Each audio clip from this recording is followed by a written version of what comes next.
Hello, everyone. Welcome to my YouTube channel, Prof. Jeffrey Sachs Fan World. And here is today's content. When I look at the high-level meeting in Geneva between senior officials from the United States, Ukraine, and the European Union, I don't see it as an ordinary diplomatic consultation. I see it as a quiet but unmistakable sign that the war in Ukraine has reached a phase of strategic exhaustion, military, economic, and political. Geneva has always been a symbolic city for great power recalibration, a place where governments test ideas that they are not yet prepared to announce publicly. And in this meeting, I sense that Washington may have used the setting to explore, or at least to signal, a new direction, a structured push toward negotiations. The question is whether the Geneva talks were connected to what some insiders describe as a 28-point peace framework that Donald Trump and his advisors are quietly shaping. I cannot confirm the existence of such a document, but I understand the logic behind it. Trump has long viewed the Ukraine war through a transactional lens, expensive, strategically distracting, and politically costly. He believes Europe depends too heavily on the United States for security and too little on itself. In that worldview, a negotiated settlement is not a concession. It is an economic and geopolitical necessity. If Washington did use Geneva to test European and Ukrainian reactions, it would fit a familiar pattern: float a trial balloon, observe the responses, and adjust the pressure accordingly. Geneva, with its privacy and diplomatic neutrality, is precisely the place where such probing would occur. But deeper forces are also at work. The war has reached a point where the battlefield is no longer producing meaningful change. Both sides are entrenched, casualties are rising, and Ukraine's demographic exhaustion is becoming undeniable. Western military stockpiles are depleted. Political support in the US and EU is increasingly fragmented. Even Europe's own leaders quietly acknowledge that Ukraine cannot sustain a war of attrition indefinitely. From my perspective, this is the most important context for interpreting the Geneva meeting. The war's strategic ceiling has been reached. Continuing on the same path yields diminishing returns for all parties. In this environment, the United States, and especially a Trump administration, would naturally begin considering how to end the conflict on terms that limit U.S. commitments while preventing Russia from claiming outright victory. And because Europe lacks military autonomy and Ukraine lacks offensive momentum, Washington inevitably becomes the central broker. This is why Geneva matters. It was not merely a diplomatic waypoint. It was a diagnostic moment, a test of whether the key stakeholders are ready or can be pushed toward a political settlement. Whether that settlement resembles a 28-point plan or some other framework is secondary. What matters is the direction away from escalation and toward negotiation, however contentious the process may be. In that sense, Geneva may represent the first real acknowledgement from the Western Bloc that the war is entering a diplomatic phase, one defined not by battlefield shifts, but by political calculations, power fatigue, and the search for an exit strategy that all sides can tolerate. When I attempt to read the deeper intentions behind the current U.S. posture, especially under Donald Trump's influence, I see a pattern that is entirely consistent with his long-standing worldview. Trump does not see the Ukraine war primarily through the lens of European security, democratic values, or NATO cohesion. He sees it as a transactional burden, a costly entanglement that diverts American resources away from domestic priorities and from what he considers the real strategic competition, China. From this angle, the idea of a 28-point peace framework is not fanciful.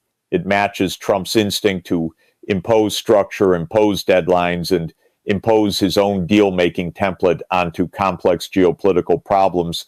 This does not mean Trump seeks peace out of moral conviction. Quite the opposite. His guiding principle is leverage. When I look at Trump's diplomacy, whether with North Korea, China, or even NATO allies, the common denominator is the use of pressure to force concessions, and pressure often applied simultaneously to both friends and rivals. Ukraine and Europe would be no exception. From my vantage point, Trump sees three pressures converging that make this the right moment to push a settlement. First, Ukraine's battlefield reality. Despite extraordinary resilience, Kyiv is suffering from severe manpower shortages, declining Western ammunition supplies, and a gradually worsening strategic balance. Second, Europe's political fatigue. EU unity is fraying, nationalist parties are gaining, and public support for open-ended aid is weakening across the continent. Third, domestic U.S. politics. Trump knows that the American public is increasingly skeptical of spending tens of billions of dollars on a war with no clear endgame. Trump's calculation is simple. If Europe and Ukraine cannot sustain the war without the United States, and if the United States under Trump will not continue financing the war at current levels, then Washington becomes the indispensable gatekeeper of Ukraine's future. That leverage gives Trump the confidence to demand acceptance of an American-designed peace framework. The idea of a 28-point plan fits neatly into this logic. Such a plan would almost certainly involve a ceasefire or frozen front line, de facto acceptance of Russian control over Crimea, demilitarized zones monitored by international observers, conditions on Ukraine's NATO roadmap, and promises of reconstruction aid tied to compliance. It would be a plan designed not around European preferences or Ukrainian aspirations, but around American burden reduction. If the Geneva meeting was indeed used to introduce or test this logic, it would represent a shift from a war-winning strategy to a war-ending strategy, one driven by Washington's priorities rather than Kyiv's. Trump would not hesitate to tell Ukraine and Europe, this is the deal. Take it, because the alternative is losing American support entirely. This approach is controversial, even destabilizing, but it matches Trump's worldview. The United States should not subsidize European security indefinitely, and Ukraine should accept the geopolitical constraints of its geography. In my analysis, the Geneva meeting reflects exactly that kind of thinking. Trump is preparing the ground for a diplomatic settlement built on leverage, cost-cutting, and the belief that Europe must shoulder more responsibility. Whether Ukraine and Europe agree is another question entirely, but Trump has made it clear that he will not allow the war to continue on autopilot. When I examine Ukraine's position in this evolving diplomatic landscape, I see a nation trapped in one of the most difficult strategic dilemmas of the 21st century. Ukraine is fighting not only for territorial sovereignty, but for political legitimacy, national identity, and long-term survival. Yet it is doing so under conditions of extreme asymmetry, militarily, economically, and demographically. This asymmetry shapes every Ukrainian decision, including how Kyiv responds to any U.S.-driven peace plan emerging from discussions like those in Geneva. To understand Ukraine's dilemma, we must begin with the military reality. After nearly 3 years of war, Ukraine's armed forces are exhausted. Casualties are high, mobilization has become politically painful, and ammunition shortages have become chronic. Western supplies are arriving more slowly, and even when delivered, they do not fundamentally alter the strategic balance. Ukraine's counteroffensive did not achieve breakthrough results. Russia maintains layered defensive lines, large manpower reserves, and industrial capacity that Ukraine cannot match without massive sustained Western support. Kyiv knows this, and yet Kyiv also knows that openly acknowledging military fatigue would be politically suicidal at home. Ukrainian leaders must balance between the truth of the battlefield and the expectations of a society that has sacrificed enormously. This is why any U.S. pressure, especially from Trump, forces Ukraine into a nearly impossible position. On the one hand, refusing American terms could mean losing essential military and financial support, which Ukraine cannot replace from Europe alone. On the other hand, accepting a U.S. imposed settlement, especially one involving territorial concessions or limitations on NATO membership risks, igniting political backlash, weakening national morale, and destabilizing the government internally. This is the core of Ukraine's dilemma. Strategic vulnerability collides with political survival. Adding to this is the economic crisis. Ukraine's economy is operating at a fraction of its pre-war capacity. Infrastructure has been destroyed, millions have fled, and the state now depends almost entirely on Western financing to pay salaries, sustain public services, and maintain basic stability. Kyiv understands that its long-term viability requires not just peace, but reconstruction, and any peace framework designed in Washington will likely bind reconstruction funds to compliance with the terms of the agreement. There is also the issue of national identity and historical trauma. For Ukraine, the war is not only about borders, it is about rejecting the legacy of domination by Moscow.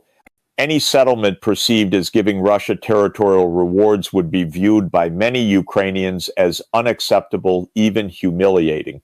This makes Ukraine's diplomatic space extremely narrow.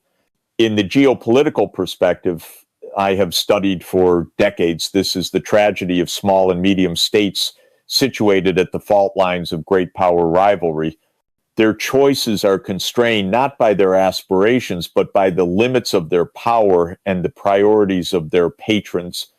If Trump pushes hard for a 28-point deal, Ukraine will resist publicly but negotiate privately. Kyiv will try to win time, extract guarantees, and seek European backing to counterbalance Trump's pressure. But ultimately, Ukraine knows that its future militarily, financially, and institutionally remains tied to decisions made in Washington. This is the painful reality the Geneva meeting underscores. Ukraine's agency is real but constrained. Its sovereignty is existential but dependent. Its choices are meaningful but shaped by larger forces it cannot control. When I turn my attention to Europe, I see a continent that is profoundly divided, not just about Ukraine, but about its own place in the world. The Geneva meeting, in which U.S., EU, and Ukrainian officials gathered behind closed doors, has exposed these fractures with unusual clarity. And if Trump indeed intends to push a 28-point peace plan onto the table, Europe will face a strategic reckoning unlike anything since the end of the Cold War. Europe's core problem is contradiction. It wants to support Ukraine wholeheartedly, but it does not want a long war. It wants strategic autonomy, but remains dependent on the United States for security. It wants to uphold international law, yet cannot ignore geopolitical reality.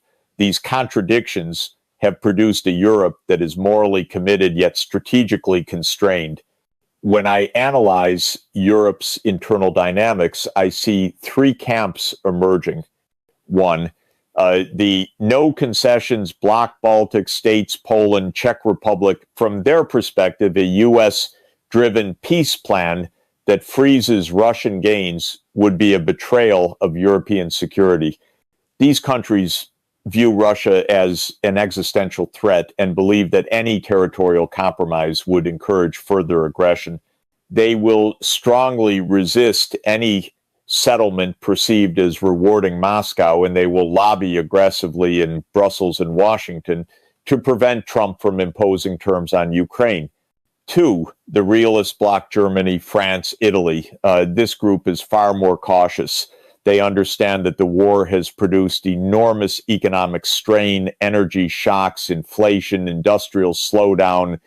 Privately, leaders in these states acknowledge that Ukraine cannot indefinitely sustain the war and that Europe cannot indefinitely finance it. They fear Trump's unpredictability and worry that if the U.S. reduces support dramatically, Europe will be left alone to shoulder an impossible burden. For this reason, many Western European officials, though, never publicly are open to a structured negotiation, even if it involves painful compromises. 3. The ambivalent bloc Spain, Portugal, the Netherlands, Nordic states, these countries are committed to supporting Ukraine but do not want to become central actors in shaping the peace. They will follow the lead of Germany and France while expressing solidarity with the Baltics and Poland.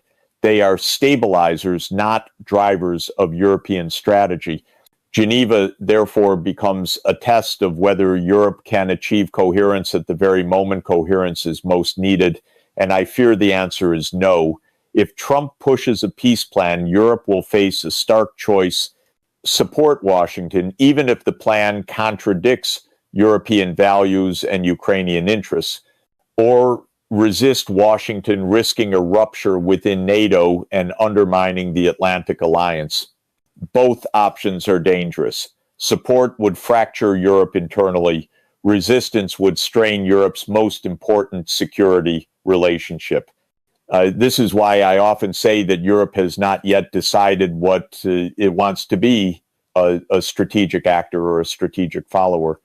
Geneva revealed that Europe still defers to the United States in matters of war and peace, yet quietly fears the consequences of American retrenchment. At the same time, European publics are fatigued. Inflation, energy, insecurity, and fears of escalation have created political pressure on governments. Far-right parties are exploiting this fatigue, calling either for reduced support to Ukraine or restructuring of Europe's relationship with the U.S. In my assessment, Europe's reaction to a Trump-led peace push will be conflicted and fragmented. The continent will argue loudly, negotiate reluctantly, and resist symbolically. But in the end, Europe's lack of military autonomy means that if the United States shifts decisively toward negotiations, Europe will have little choice but to adapt. This is the uncomfortable truth the Geneva meeting has revealed, that Europe's unity is thinner than its rhetoric and its autonomy weaker than its ambition. The coming months will show whether Europe can find its own voice or whether it will once again find itself reacting to American decisions made without its consent. When I examine Russia's position in this evolving diplomatic landscape, I see a state that believes time is gradually shifting in its favor. Moscow watches the Geneva meeting with a mixture of caution and quiet confidence. The Kremlin understands that the war has reached a strategic plateau, and it knows that the United States, especially under Trump, is now more focused on exit strategies than escalation. This creates a diplomatic environment in which Russia sees opportunity, the chance to lock in territorial gains, weaken Western unity, and shape a post-war security architecture more aligned with its long-term interests. From Moscow's perspective, the very fact that high-level U.S., EU, and Ukrainian officials met in Geneva signals that the Western coalition is recalibrating its goals. Russia interprets this recalibration not as weakness, but as the inevitable recognition that the West cannot sustain unlimited support for Kyiv. Washington is dealing with budgetary constraints, political polarization, and competing strategic priorities. Europe faces economic strain and internal division. Ukraine struggles with demographic collapse and an overstretched military. Russia views these conditions as validation of its fundamental wager that its own endurance is greater than the West's resolve. This is why, in my assessment, Russia will approach any Trump-driven peace framework with a clear list of expectations, conditions it has articulated in various ways since before the war began. These include: 1. Territorial realities. Russia expects the post-war settlement to acknowledge implicitly or explicitly its control over Crimea and significant portions of eastern and southern Ukraine. Moscow believes these gains are irreversible, both politically and militarily. 2. Neutrality or conditionality for Ukraine. Russia opposes NATO membership for Ukraine under any circumstances. A Trump-led 28-point plan that limits NATO integration, freezes military cooperation, or establishes demilitarized zones would be appealing to Moscow. 3. Sanctions relief. For Russia, economic sanctions are not merely punitive, they are structural obstacles to its long-term development. A peace deal that gradually reduces sanctions or reconnects segments of Russia's economy to global markets would be considered a major victory. 4. Formal or informal sphere of influence. Russia wants recognition, explicit or tacit, that it holds security interests in its near abroad.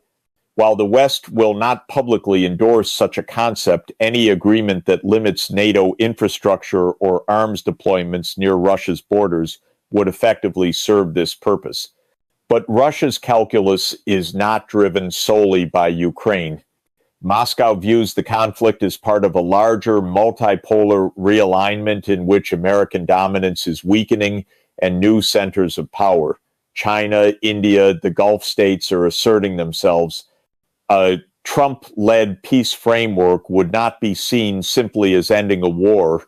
It would be seen as confirming this shift. If Washington is ready to negotiate, Russia believes it has already achieved one of its strategic goals to demonstrate that the U.S. cannot dictate global outcomes unilaterally.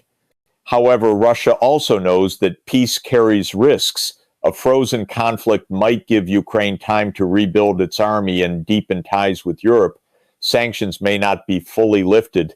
Domestic expectations in Russia could rise faster than economic recovery. Moscow, therefore, wants a settlement that is not merely a pause, but a structural shift in European security. In my view, Russia will not reject negotiations, especially if shaped by Trump, but it will insist on terms that reflect the new geopolitical balance. For Moscow, Geneva is not a concession point. It is the moment when the West finally acknowledges that global power has become multipolar and that Russia is a permanent stakeholder in that emerging order. When I shift my attention from battlefield dynamics to the long-term structural implications of a negotiated settlement, I see that the true stakes of the Geneva discussions and any Trump-led peace framework extend far beyond Ukraine itself. What is actually being negotiated, implicitly or explicitly, is the future architecture of European security and the economic order surrounding it. Wars eventually end, but the institutions built afterward determine whether peace is stable or merely a pause. Let me begin with the economic dimension, because this is where the incentives are most aligned. Ukraine's economy is shattered. Cities must be rebuilt, energy grids reconstructed, industrial capacity restored, and millions of displaced citizens reintegrated. Even under the most optimistic scenario, Ukraine will require hundreds of billions of dollars in reconstruction funding, and that funding will not come from a single source. It will require a long-term partnership involving the EU, the United States, international financial institutions, and controversially, some degree of Russian participation or reparative contribution. A 28-point peace plan would almost certainly tie reconstruction aid to compliance with political terms, ceasefire maintenance, governance reforms, transparency in spending, and perhaps limits on future militarization. This is consistent with the Western approach in past post-conflict environments, from the Balkans to Iraq and Afghanistan, where financial flows become tools of structural conditioning. Trump's team is well aware of this leverage and would likely design the economic package to ensure U.S. oversight and reduce long-term obligations. Europe's role is even more pivotal. The EU will face pressure not just to finance Ukraine, but to integrate it economically, even if full political membership remains distant. That means access to the single market, agricultural adjustments, customs harmonization, and phased regulatory alignment. A settlement would accelerate Ukraine's integration trajectory, primarily because Europe understands that economic absorption is part of stabilizing its eastern frontier. Yet there is an uncomfortable reality. European taxpayers are fatigued, inflation remains high, and political divisions over Ukraine run deep. Reconstruction will be framed not merely as assistance, but as investment in European security, a narrative that will be essential for political legitimacy.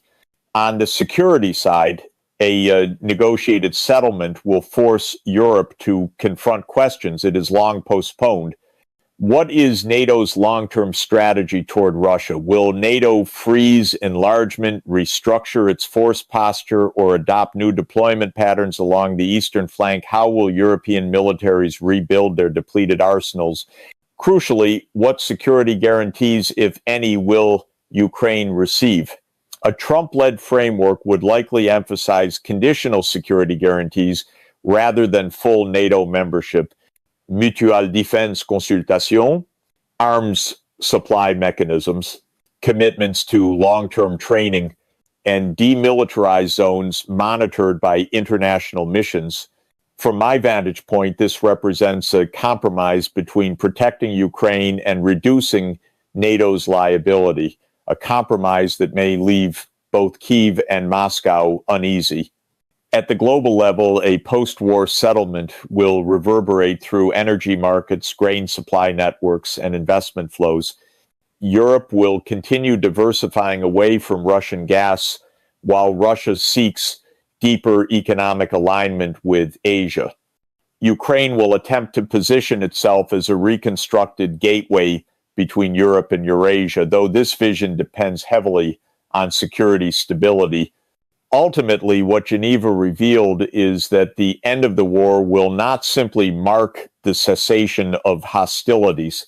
It will inaugurate a new negotiation about Europe's identity, its security model, and its economic borders. And in that negotiation, the United States, regardless of who leads it, will exert decisive influence. This is the deeper architecture beneath any Trump-driven peace plan, a struggle not only for peace, but for the shape of the post-war world. As I step back from the details of the Geneva meeting and the speculation around a potential 28-point peace framework, I am struck by how profoundly this moment reflects the deeper crises of our international system. We are not merely watching the possible endgame of the Ukraine war. We are watching the unraveling and potential reconfiguration of the very architecture of global order. For Ukraine, Europe, Russia, and the United States, Geneva marks the beginning of an uncomfortable transition from a logic of military maximalism to a logic of negotiated realism. And within that transition lies a profound ethical tension. On one side is the principle of sovereignty, Ukraine's right to territorial integrity, independence, and freedom from coercion. On the other side is the reality of power politics, the limits of Western support, the asymmetry of military capacity, the exhaustion of societies, and the reemergence of multipolar diplomacy.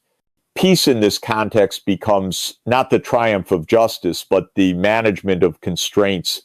This is a truth many leaders are unwilling to acknowledge publicly, yet history teaches us that wars end not when ideals prevail, but when all parties reach their threshold of endurance.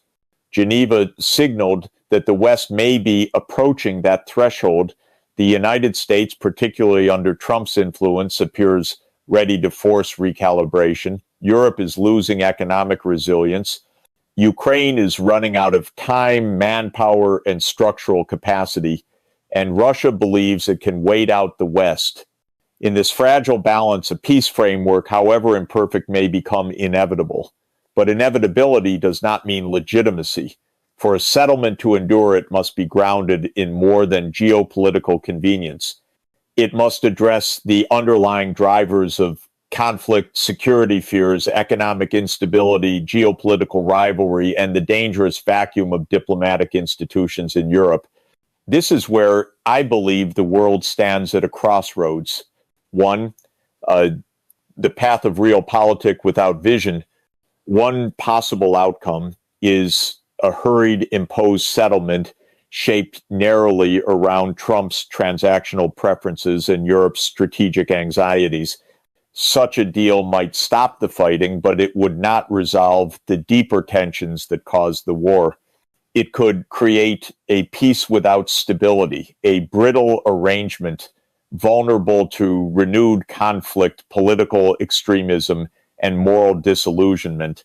Two, the path of inclusive systemic peace building. The alternative is far more difficult, but far more necessary. A settlement embedded in a broader European security dialogue that includes Ukraine, Russia, the EU, the United States, and other regional actors. This would require diplomatic imagination, ethical commitments, and structural reforms, precisely the tools that have been missing since the end of the Cold War. Such a process would rethink NATO-Russia relations, create economic corridors that bind interests rather than sharpen divisions, and involve long-term reconstruction financing that integrates Ukraine into a stable and cooperative European economy. It would also require meaningful security guarantees both for Ukraine and for Russia's legitimate concerns about encirclement. My final reflection, as an economist and global political thinker, I believe that peace must be built not merely through agreements, but through architecture, institutions, commitments, and shared responsibilities. Geneva's significance lies not in whether it launches a 28-point plan, but in whether it pushes the world towards such an architectural rethinking. The tragedy of Ukraine and of Europe more broadly is that peace has too often been pursued as an afterthought, a reaction rather than a design. Geneva offers the first chance in years to reverse that pattern. Whether leaders seize this moment or squander, it will determine not only the future of Ukraine, but the stability of Europe and the credibility of the international order itself.